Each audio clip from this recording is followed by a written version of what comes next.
Hello friends, welcome back to the channel share विचार। आज हम डिस्कस करने वाले हैं important points from the book intelligent investor which is written by Benjamin Graham, जो Warren Buffett के स्टॉक मार्केट में आने की बहुत बड़ी इंस्पिरेशन या वजह कह सकते हो। तो चलिए बिना किसी देरी के आज का वीडियो शुरू करते हैं। बेंजामिन ग्राम ने इस बुक के फर्स्ट चैप्टर में ही इन्वेस्टमेंट और स्पेकुलेशन पे डिफरेंस बताया है कि आप कोई भी जब स्टॉक खरीदते हैं तो आपने उसमें इन्वेस्टमेंट किया है या स्पेकुलेशन किया है, ये जानना बहुत जरूरी है। उन्होंने कहा है कि जब आप कोई भी कंपनी में इन्वेस्टमेंट करते हैं तो उस कंपनी का आप पूरा फंडामेंटल एनालिसिस करते हैं, यानी कि आप उसका बिजनेस मॉडल देखते हो, कंपनी के सेल्स प्रॉफिट देखते हो, कंपनी की ग्रोथ हो रही है या नहीं हो रही है ये देखते हो, कंपनी के रेशियोज देखते हो जैसे कि return on equity, return on capital employed. ये सब देखने के बाद आप कंपनी शॉर्टलिस्ट करते हो और उसके बाद इन्वेस्ट करते हो। जबकि स्पेकुलेशन पे आप एक होप ट्रेड लेते हो कि ये कंपनी या स्टॉक बाय करने के बाद शायद ये स्टॉक परफॉर्म कर दे, और ये आप इस पे कोई एनालिसिस नहीं करते, ये जस्ट आप एक होप पे बेसिस पे ट्रेड करते हो, और अगर आपका ट्रेड काम कर गया तो कर गया, तो ये इन्वेस्टमेंट नहीं कहा जाएगा, ये स्पेकुलेशन में आएगा। तो आपको शेयर मार्केट में स्पेकुलेशन नहीं करना है, इन्वेस्टमेंट करना है। अगर लॉन्ग टर्म तक आपको स्टॉक मार्केट में सर्वाइव करना है तो आपको स्पेकुलेशन जितना हो सके उतना दूर रहना है और इन्वेस्टमेंट के करीब जाना है। बेंजामिन ग्राहम ने सेकंड पॉइंट में मिस्टर मार्केट के बारे में कहा है, यानी कि वो कहते हैं कि स्टॉक मार्केट एक ऐसा इंसान है जो रोज आपके घर बहुत सारे कंपनियों के स्टॉक लेके आता है और बोलता है कि आप ये बाय कर लो या ये कंपनी का स्टॉक बाय कर लो, बट वो कभी आपको फोर्स नहीं करेगा कि आपको बाय करना ही है। ये हमारे ऊपर डिपेंड है कि हमें वो बाय करना है क्या नहीं। स्टॉक मार्केट का यानी कि मिस्टर मार्केट का मूड अच्छा रहा तो कभी कभी वो उस स्टॉक का प्राइस हाई रहता है, या उनका मूड पेसिमिज्म में रहा यानी कि बुरा रहा तो वो स्टॉक का प्राइस कम रहता है। तो आपको या फिर मार्केट में कहा भी जाता है कि पेसिमिज्म के टाइम पे बाय करना है और ऑप्टिमिज्म के टाइम पे सेल करना है, यानी कि लो पे बाय करो और हाई पे सेल करो। ये इस बुक का बहुत ही इंटरेस्टिंग कंसेप्ट बेंजामिन ग्राहम ने एक्सप्लेन किया है, तो आपको ये टॉपिक नहीं छोड़ना है।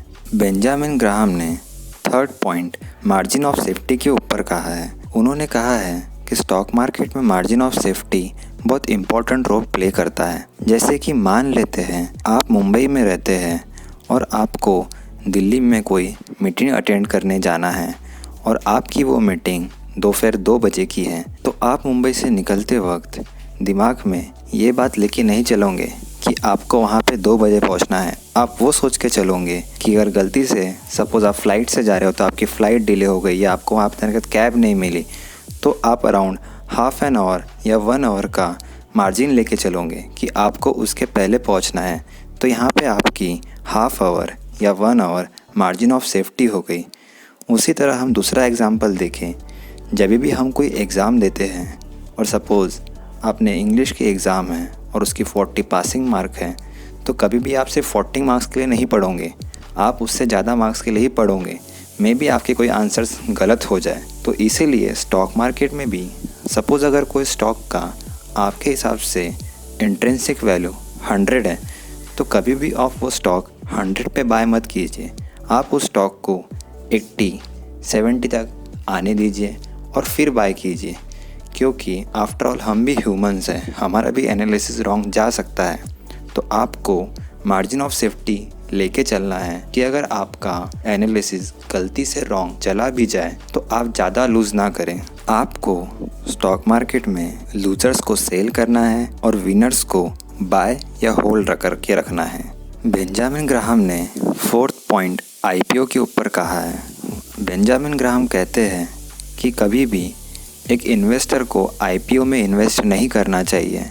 उन्होंने उसका कारण बताया है कि जब भी कोई कंपनी अपना आईपीओ लेके आती है तो वो स्टॉक का प्राइस अंडर वैल्यूड नहीं रखती है, वो हमेशा ओवर वैल्यूड रखती है, क्योंकि उन्हें उनका इनिशियल इन्वेस्टमेंट का अच्छा रिटर्न्स चाहिए होता है। और जब भी वो आईपीओ लेके आते हैं तो या तो उसके रीज़न होते हैं उनको एक्सपांशन करने के लिए या डेप्थ कम करने के लिए, तो कभी भी वो अपना स्टॉक प्राइस अंडर वैल्यूड नहीं रखते, ओवर वैल्यूड रखते हैं। तो आपको वो मार्जिन ऑफ सेफ्टी कंसेप्ट को याद रखते हुए IPO के टाइम पे कंपनी के स्टॉक्स को बाय नहीं करना है। आपको वेट करना है लिस्टिंग होने का, और जब भी वो स्टॉक अंडर वैल्यूड हो जाए तब आप बाय कीजिए। तो ये थे द इंटेलिजेंट इन्वेस्टर बुक के 4 इम्पॉर्टेंट पॉइंट्स।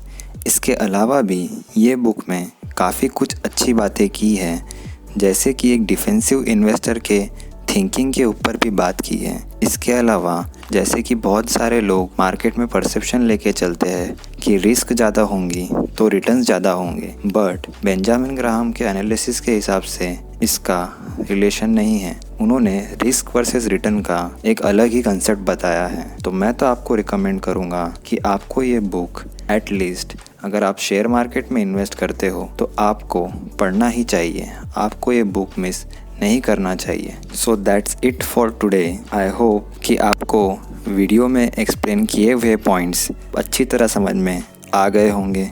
अगर आपको कोई भी डाउट्स हैं तो आप हमें कमेंट सेक्शन में बताइए, हम उसका आंसर ज़रूर करेंगे। इसके अलावा अगर ये वीडियो आपको किसी भी तरह हेल्प किया है तो वीडियो को लाइक कर दीजिए, और ऐसे ही वीडियोस के लिए चैनल को सब्सक्राइब कर दीजिए, और मिलते हैं नेक्स्ट वीडियो में।